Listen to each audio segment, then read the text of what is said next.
अभिषेक जी, जो बात यहाँ कही जा रही है बीजेपी की तरफ से कि साहब संविधान की दुहाई ढोंग है, दरअसल आपसी इतने मतभेद हैं कि सर संविधान की दुहाई के बीच इस मीटिंग को लेकर कहा गया कि नीतीश नाराज हो गए, से नाराजगी भी हो गई है।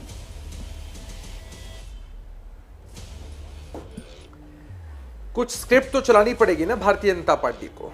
विपक्ष की पार्टियों की ये दूसरी बैठक हुई है, बड़ी और सकारात्मक बैठक हुई है, नाम तय हुआ है, इतनी बेचैनी इनकी बढ़ गई है। इनकी हालत तो कुछ ऐसी ही है, खामोश सी रात और बेचैन सी करवट है, ना आंख लग रही है और ना रात कट रही है।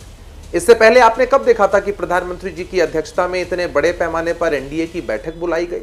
और एनडीए की बैठक जब बुलाई गई तो हमारे कुछ बुनियादी सवाल हैं। भारतीय जनता पार्टी के राष्ट्रीय अध्यक्ष जेपी नड्डा साहब ने कई बार खुले मंचों से कहा, रुमाना जी, कि हम क्षेत्रीय पार्टियों के अस्तित्व को समाप्त कर देंगे।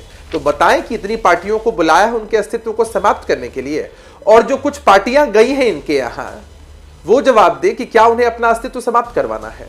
देखिए, कुछ जर्जर लोगों का मर्जर ये अपने साथ करवा रहे हैं और सोचते हैं कि इनकी राजनीतिक इमारत मजबूत हो जाएगी। तो ऐसा कुछ भी नहीं होने वाला है। ठीक है, आप किसी के गले लग ले, कोई आपको पैर छूकर प्रणाम कर ले, अगर आप इससे खुश हो जा रहे तो खुश होइए। और हम मोदी जी का सपना पूरा करना चाहते हैं, रुमाना जी। मैं मोदी जी का एक वीडियो शेयर करता हूं।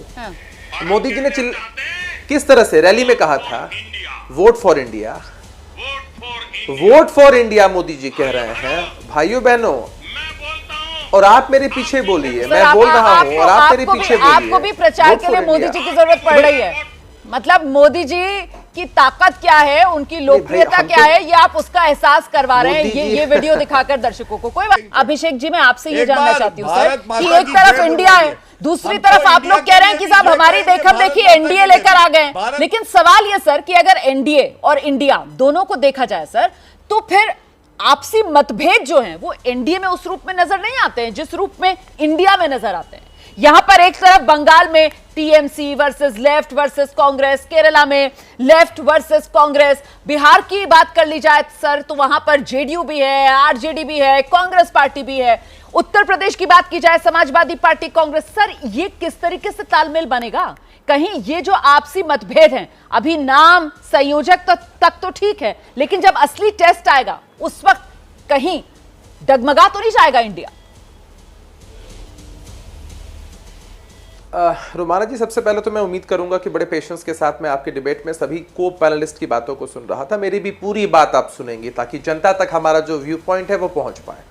आप गठबंधन में मतभेद की बात कर रही हैं। नीतीश कुमार जी ने बिहार में इतनी पार्टियों का समावेश एक साथ महागठबंधन में किया और एक सकारात्मक संदेश किया। ऐसे भी बिहार बदलाव की भूमि रही है। बिहार से ही बिगुल बजा है विपक्षी एकजुटता का। एनडीए की बात आप क्यों कर रही हैं? एनडीए में है ही क्या?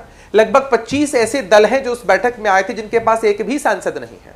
आप नॉर्थ ईस्ट से बात करेंगे, लगभग 23 सीटें वहां पर हैं और 15-16 दल इन्होंने वहीं से बुला लिए थे। ये लोग सिर्फ हेड्स काउंट कर रहे हैं, रुमाना जी। मैंने शुरू से कहा है, एक पार्टी है एलजेपी, उसको 2 पार्ट में तोड़वा दिया पहले और दोनों को भाई अपने पास बुला लिया, दोनों की काउंटिंग बढ़ा दी।